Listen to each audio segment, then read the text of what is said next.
Welcome to this month's edition of The Forerunner, preparing the way of the Lord in these last days.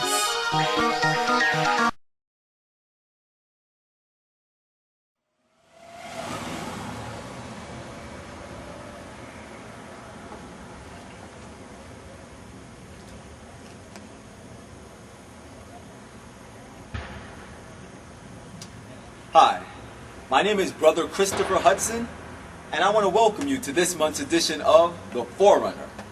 Behind me, as you can see, is a Freemasonry lodge. It happens to be one of the oldest lodges in all of Georgia. I want you to take a quick look at the symbol here on the wall. Above here, we see a compass, and below we see a square. They're both simple builder's tools. And in the midst of them both, we see a G. What this symbol simply represents is that the men that gather here in this building, they believe and enter into the worship of the grand architect of the universe, or so they say. Now, we as Christians know that the grand architect of this universe is Jesus Christ. For in the book of John, the 1st chapter and verse 3, we are told that the Word, all things were made by Him, and without Him was not anything made that was made.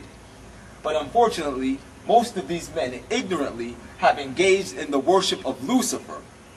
Lucifer, the fallen angel, which we now know is Satan. And according to the spirit of prophecy, labor unions and secret societies such as this one are intricate parts in Satan's plan to bring about Sunday legislation which will throw God's commandment-keeping people into a time of trouble such as never was. Brothers and sisters, we need to thank God that we are still lingering in the moments of probation, and that Jesus Christ, our high priest, is still interceding on our behalfs before the throne of God. But very soon, the censer will be thrown down, and no more prayers will be answered. Very soon, names will be blotted out of the book for eternity. And very soon, Jesus Christ is going to come in the clouds of glory to wreak vengeance on the disobedient and to gather the faithful home with Him. In this newsletter, we are going to be talking about events that are leading up to and that are taking place right now that are going to bring about a great conflagration such as no man has ever seen, according to Daniel chapter 12 and verse 1. I behoove you, watch closely. You're going to see some things that are very important, not only for your soul salvation, but for those whom you love. God bless you. Oh, hold on, yeah. I'm sorry to bother you, but did you know that Harvard recently did a study on 90,000 women?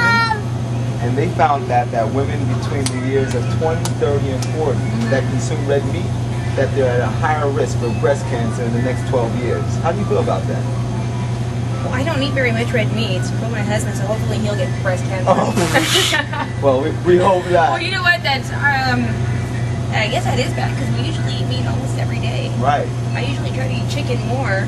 Okay. I don't know. I'm not a really meat person, but.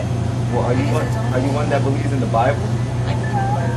Well, you know, in the book of Genesis, the 1st chapter. You see, well, okay, you probably know more than me because I don't know much about the Bible. But do you know that God gave fruits, nuts, and grains for the original diet to men and women?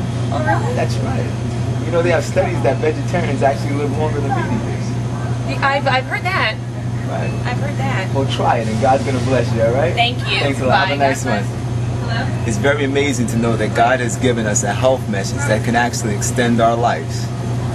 Many people are giving their families this to you. Hello? I don't know, friends. What do you have to say about it?